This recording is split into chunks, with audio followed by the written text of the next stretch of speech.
Good morning, everybody. How you doing today? Bob Vokes here for the Gilligaloo, just here on the banks of the Ottawa River. Just filled up the feeders. Lots of birds around this morning. We had all three woodpeckers, the pileated downy and hairy. We had both nuthatches, the red-breasted, white-breasted nuthatch, a bunch of chickadees, of course. They're always around. Lots of goldfinches and things, although we're seeing lots of change and lots of stuff being reported to us at our stores, saying that people are finding that there are not as many birds around as they thought there once were, or there used to be, or that they were accustomed to. There's a lot of reasons for that, and we want to talk about that a little bit today. But a couple things right off the bat. I just want to say thank you for everything for 2017 as it winds down. We're getting into 2018. Appreciate everything. Appreciate all the follows on social media platforms and customers coming to our store and all the fun and changes that we've seen and been involved with in 2017. Big change today. I'm going to be a grandpa again today. Excuse me, before the end of the day. Well, choked me up there a little bit.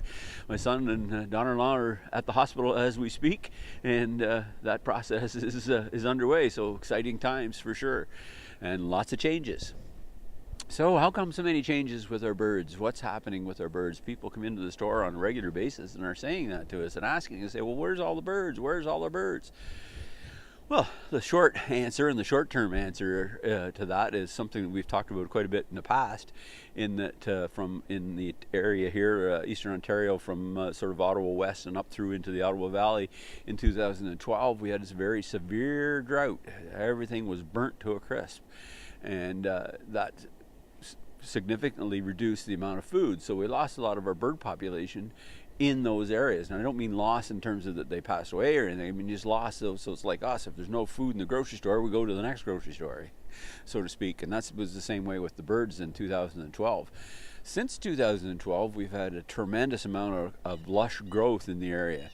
So we've seen lots of flora and fauna grow. We've seen lots of weed seeds and grass seeds and wild berries and juniper berries and all the different things that the birds eat on, from their natural food sources. And evidence of that, as you recall, and if you haven't seen it before, go to our YouTube channel and look up the video that we did on the native grasses and wildflower patch that we put in our yard 2 years ago. So this is the second winter now that we're having for that patch. And just recently I noticed, and it sort of confirmed a lot of the things that we've been studying, reading, noticing, hearing from you, the customer coming into our stores, talking with you on the streets, in the coffee shops, all that kind of stuff about birds. Is that one day, not too long ago, on my nitroseed tubes back there was 4 or 5 goldfinches on the nitroseed tubes, and it was just break of daylight just before 7 a.m. one morning, and I thought, well, I'm going to take a look, and so I was watching the birds on the feeders. There's 4 or 5 goldfinches on the feeders, and then I panned over with the binoculars and I looked into the wildflower patch and the wild grasses patch that I have here just on the other side of the yard that you've seen me talk about before. There must have been 25 goldfinches in there hanging off of various parts of the plants and what have you, and eating all those natural seeds. So that's a big part of what's going on with why we're not seeing the birds at the feeders just yet. This snow cover and cold weather that we've had in recent times obviously is going to make some adjustments to that. But the big picture is obviously climate change, habitat loss. We talk about it all the time. We're continually talking about it. We're continually discussing it.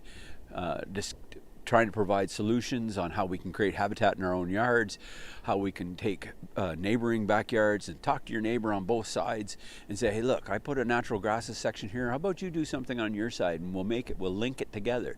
So let's talk about linking backyards. It doesn't matter if it's a small urban backyard or a huge acreage that you have. You can link backyards to your neighbor and or do a patch on your yard.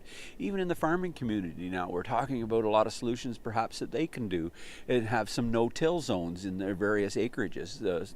The small family farms that I was accustomed to when I grew up are gone, and these larger industrial farms now. So how about if you have a 1,000-acre farm, you create patches of no-till areas where the meadow birds and the wild grasses can grow, and the deer can be, and the frogs and the ermines, and it's a crazy thing how a little bit makes a huge difference. And I think that's where the solutions comes in. And everybody that ever watched The Messenger that was a movie produced about the migratory songbirds by a film producer out of Toronto, Ontario. It's a fantastic movie. If you get a chance to watch it, do so. It explains a lot, it talks about a lot of things, but it also offers a lot of solutions, which is a big part of the key, is the solutions. So linked backyards, so there's some things that we can do there. And I think all of these things are contributing to loss of numbers of birds, particularly. But there, we talk about species at risk as well. So that could be birds, it could be mammals, could be anything. We're part of that species. We're a species inside of the nature. I think as a society we forget that we're part of this thing, and I talk about it quite frequently, in that we are part of nature. It's not nature and us, or nature back and forth. We're not separate. We're part of it, but we're the contributing factor, or one of the contributing factors, that is creating decline in our animals and birds and animals that are around us. So we got to raise our collective awareness and be conscious and create a consciousness that we can do things differently, that all doesn't pertain to money. And I think that's one of the key things. If we have a nature mindset, it makes a difference on how we do that, how we develop land, how we grow plants and grasses and stuff in our yards, and how we develop subdivisions, and the list goes on and on and on. But that's not what I really was here to talk about. I'm not trying to be standing on the soapbox here and casting aspersions to anybody. I'm just trying to raise the collective awareness of everyone to realize that we're part of this thing, and part of the decline of our birds, and the reason for the decline of our birds has contributing factors that we can help control and eliminate. So we talk about all the wildfires in California. Can you imagine all the birds and animals and things that are being displaced through the thousands of acres there that's burning? People's homes and lives are being lost, and I understand there's devastation overall, but when we talk about the animals and the birds, no wonder there's birds being displaced to areas that have never seen those types of birds before. We talk about, the hummingbird that was in Carleton Place, the two warblers that remained in Ottawa here until very recently. All kinds of birds. There was a bird out east that was never there before. Then we talk about the storms that went through the lower U.S. In the early fall, the hurricanes and things in Texas and in Florida, and all the animals and stuff that were displaced there. And a lot of the scientists suggest that these storms and things are happening, extreme weather, because of climate change.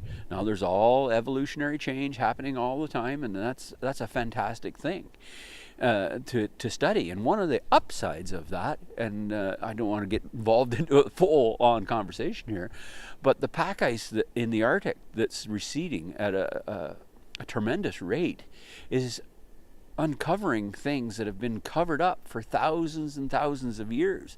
There was even a full skeleton of a man that was 1,500 years old, and they were able to track DNA to 16 or 17 people that are still alive from that man from 1,500 years ago.